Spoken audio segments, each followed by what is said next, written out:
Welcome to Bunnex Investment Group. In this video, we are going to break down a very powerful pattern that will definitely change your trading if followed properly. We'll go through everything you need to know in order to apply it. But before we jump into the whole video, make sure you subscribe to this channel if you haven't done so and check the notification bell icon. So in this video, we are going to explain this in 4 parts. We are going to talk more about the H4 time frame, then the required indicators, then this is going to be a consolidated explanation, the pattern definition, and have a chart example. So make sure you stick up to the end of this video so that you'll be able to see how we actually apply this particular pattern. So the H4 time frame is a prime period that allows us to see what is happening in the overall market context.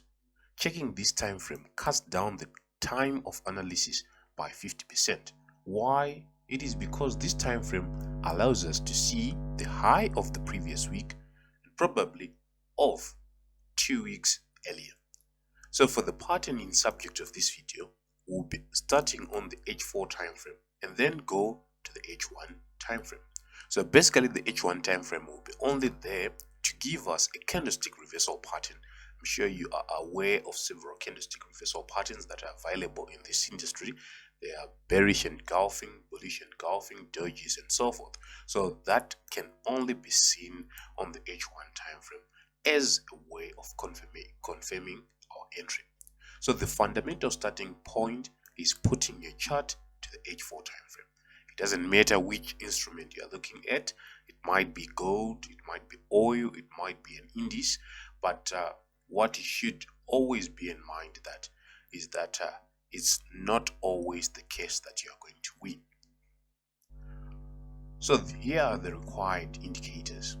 Of course, we can also apply it without any indicators, that is having it as negative charts, but that will be a little bit difficult. So to simplify our analysis significantly, we'll apply the market maker 50 and 13 EMA, right? These are exponential moving averages applied to close. Then the H4 1350 EMA crossover is our basis or our sign for entry preparation. So whenever we see an H4 1350 EMA crossover, the next thing is preparing ourselves to enter into the market. Before we move forward, we have an announcement to make. On the 28th to the 30th of June. We are going to hold a full professional trading training. It's going to be an interactive training where which we will actually conduct on Zoom. So on this 3-day training, we are going to cover everything you need to know in order to trade professionally. So find more details in the Telegram channel with the link that I've put in the description box below. Continuing, here's now the pattern definition and chart example. We'll need to actually go over the charts so as to illustrate how everything works. So as said earlier, the pattern is very simple but very accurate. Some of you may be actually using it or you were not aware of it. The first step is to go on the H4 time frame. Just move your time frames. It might be on TradingView, it might be on MT5 or MT4. You first go to the H4 time frame. Make sure you have the 2 indicators that I've mentioned earlier, which are the 13 and the 50 EMA, right? So the second stage is now to look for a 1350 EMA across all your band of pairs, and then always assume a 50 EMA retest on that H4 and continue, right? So what we mean is we need a 1350 EMA crossover, and we always assume that the market is going to come and retest and continue with the trend. So we take at most 100 pips for a stop loss of 45 pips. But here you need to use logic. Some other pairs are more volatile than others. So you need to actually try and have a stop loss above structure so that you avoid getting stopped out unnecessarily. So let's go over the charts to see how it all works. So this is pound against dollar. The first thing that I have said in the slides is to start on the H4 time frame, right? In this case, my chart is actually on H4. As you can see, even this label is actually telling you that we are on H4. The second stage is now to look for a 1350 EMA crossover. So it's just that we are now looking at the markets in hindsight, but in foresight it means you won't have data that we have right now. So we're going to look at the 1350 EMA crosses that occurred and see where we were going to make our entries. So in this case, our 13 is in red and our 50 is in blue, like that. And this was a valid crossover. We had a crossover of the two EMAs. Then after that, we saw the market giving us a small flow, and the retest that we will be assuming was now issued. So it is up to us to actually enter right away on the H4 when we see rejection of the EMA, or go on the H1 time frame to see a candlestick reversal pattern at the EMA region, right?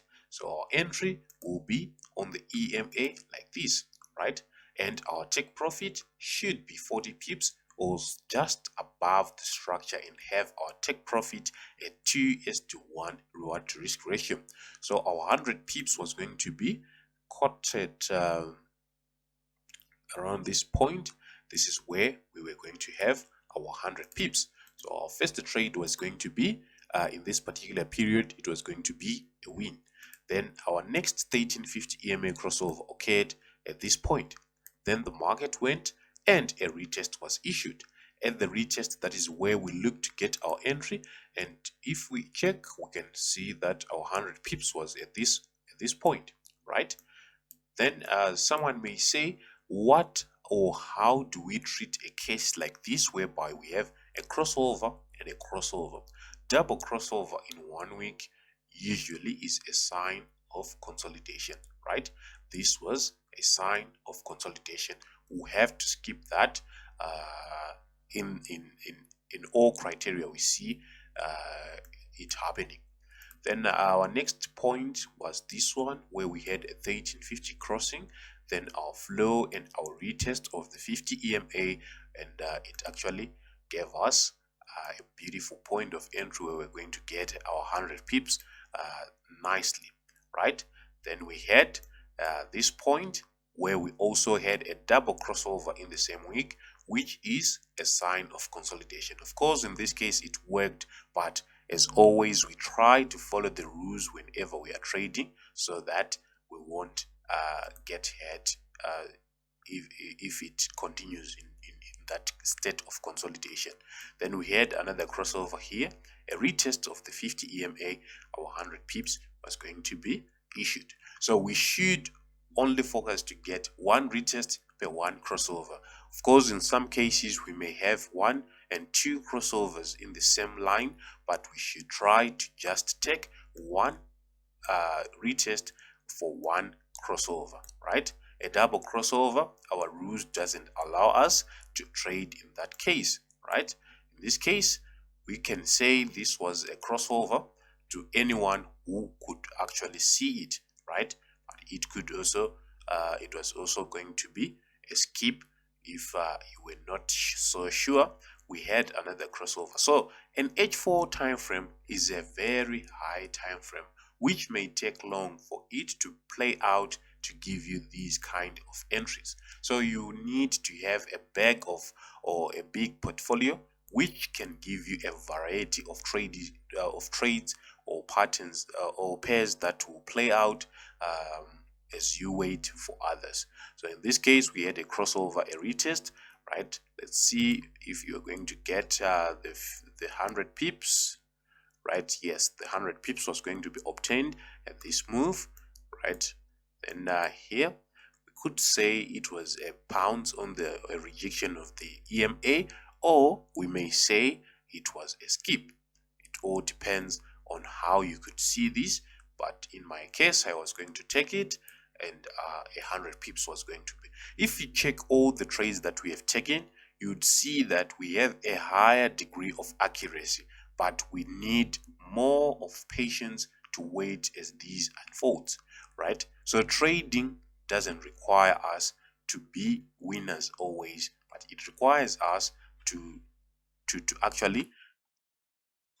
actually be patient, to wait for the right points of entry. A crossover, a bounce, right? A crossover, a bounce. This was actually in May, and we are now in June. So what are we now waiting for? We had some double crossovers here. We need to see what the market will do, but with these crossovers, it's actually letting us know that we are probably headed for a downward move. So on that note, we come to the end of this video. Thank you for watching. Like and subscribe, and check out our free Telegram channel via the link that I've left in the description box below.